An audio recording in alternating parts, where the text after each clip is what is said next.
Of course, we continue to follow that breaking news out of Texas. Right now, 15 dead after a shooting at an elementary school.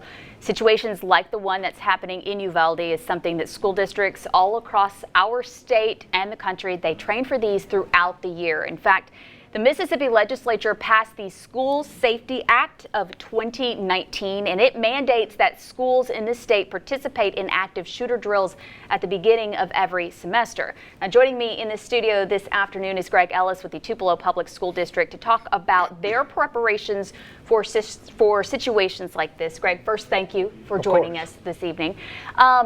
First of all, let's just talk about what Tupelo does to prepare for something like this. As you said, we're always training, even when we're not in the schools.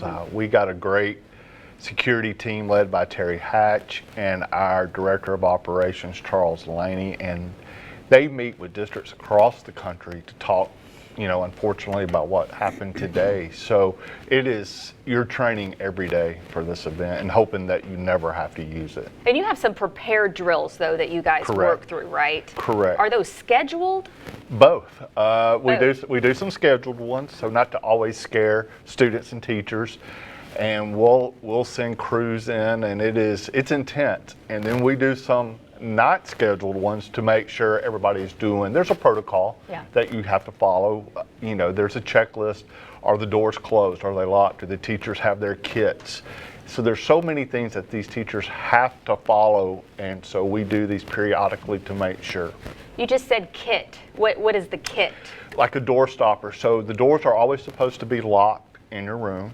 So in case there's, for extra security, we have these little door stops that we put in on the inside, which makes it nearly impossible for somebody to break through.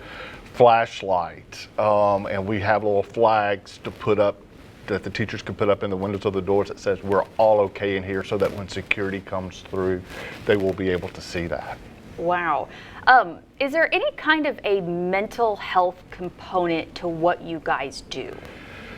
We work a lot with our school counselors on this aspect. A lot of times after an incident like this happens, they'll go and offer, meetings with children and parents and teachers to talk about what has happened, because unfortunately we're seeing it a lot more on a daily, on a yearly basis. Yeah, the city of Uvalde looked it up, about 16,000 people.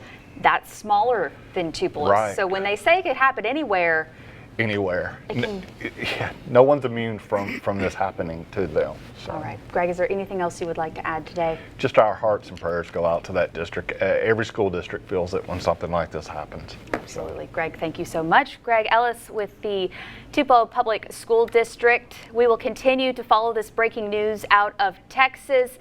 Right now, though, we want to toss it back to Tanya. All right.